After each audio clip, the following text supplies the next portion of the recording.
One morning, Henry was feeling very sorry for himself. Sometimes he could pull trains, but sometimes he felt he had no strength at all. I suffer dreadfully and no one cares. Rubbish, Henry, snorted James. You don't work hard enough.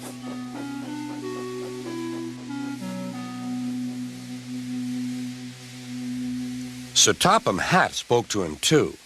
What's wrong with you, Henry? You have had lots of new parts and new paint, too, but they've done you no good. If we can't make you better, we must get another engine instead of you to do the work.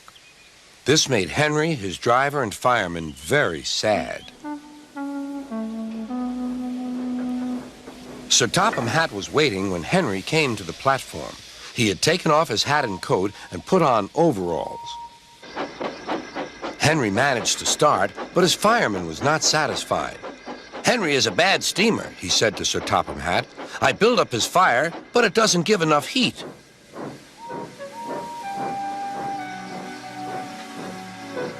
Henry tried very hard, but it was no good. He didn't have enough steam and came to a stop outside Edward's station.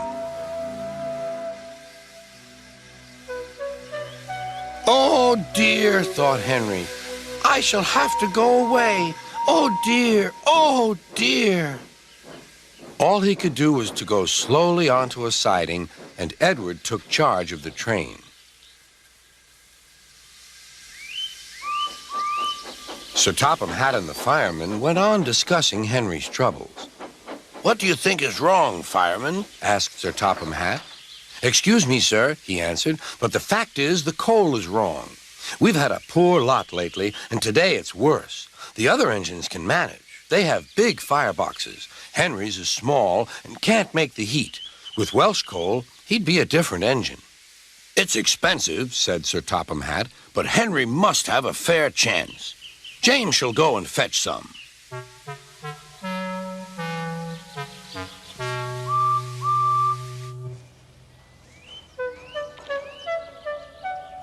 When the Welsh coal came, Henry's driver and fireman were excited. Now we'll show them, Henry, old fellow. They carefully made his fire, putting large lumps of coal like a wall round the outside. Then the glowing middle part was covered with smaller lumps. You're spoiling my fire, complained Henry. Wait and see, said the fireman. We'll have a roaring fire just when we want it. The fireman was right. When Henry reached the platform, the water was boiling nicely, and he had to let off steam. How are you, Henry? Beep, beep, beep. I feel fine. Have you a good fire, driver? Never better, sir, and plenty of steam. No record breaking, warned Sir Topham Hatt. Don't push him too hard.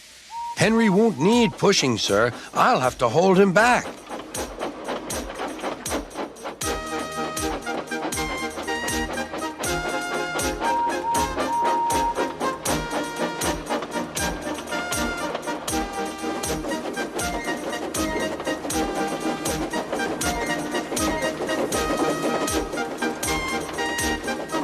Henry had a lovely day. He had never felt so well in his life. He wanted to go fast, but his driver wouldn't let him. Steady, old fellow, he would say. There's plenty of time. They arrived early at the station. Thomas puffed in. Where have you been, lazy bones? Asked Henry. Oh, I can't wait for dawdling tank engines like you. Goodbye. Whoosh, said Thomas to the coaches. Have you ever seen anything like it? Both Annie and Clarabelle agreed that they never had.